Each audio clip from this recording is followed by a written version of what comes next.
Bonjour à tous, alors en complément de la vidéo ressources que l'on vous a proposée sur les faciès, je vous propose aujourd'hui une vidéo ressources sur ce qu'on appelle les habitats. Alors la notion d'habitat elle est très simple, c'est les différents lieux de vie des différentes espèces et ces différents lieux de vie ils vont être divisés en 3 zones. Toutes les espèces aquatiques vont avoir besoin d'une zone de reproduction, d'une zone de grossissement, donc de croissance, et d'une zone de repos, des caches sécurisantes pour lui. Les zones de reproduction, souvenez-vous de la vidéo sur les faciès, les zones de reproduction, pour les grands salmonidés, sont cantonnées aux zones de radier et aux zones de plat courant.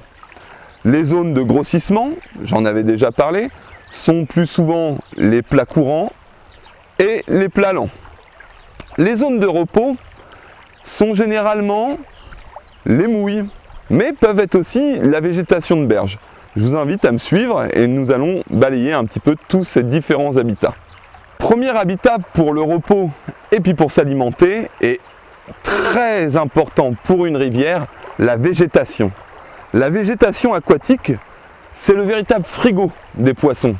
Elle est constituée d'une très grande quantité d'invertébrés qui se contiennent dedans et elle permet également une cache sécurisante pour les poissons. Ici, ils vont à la fois trouver leur zone de repos et à la fois leur zone de grossissement.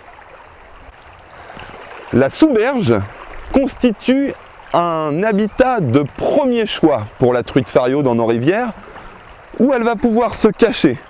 Donc là vous avez une belle sous-berge, sous les iris, elle va pouvoir se cacher et se reposer.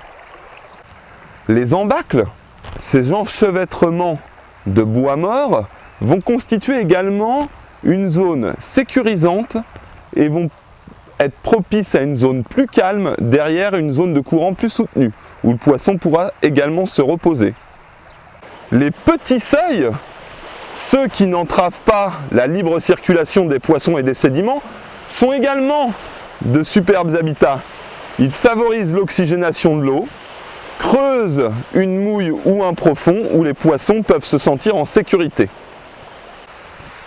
Les souches, mais plus particulièrement le système racinaire des arbres, qui favorisent des interstices sur le bord de la rivière, vont favoriser les caches pour le poisson, mais aussi la fixation des invertébrés pour leur nourriture. Pour conclure, que devons-nous retenir des habitats? Les habitats sont de 3 types. Les habitats pour se reposer, les habitats pour se reproduire, les habitats pour se nourrir. Pour qu'un poisson effectue l'intégralité de son cycle biologique, il a besoin de trouver ces 3 types d'habitats.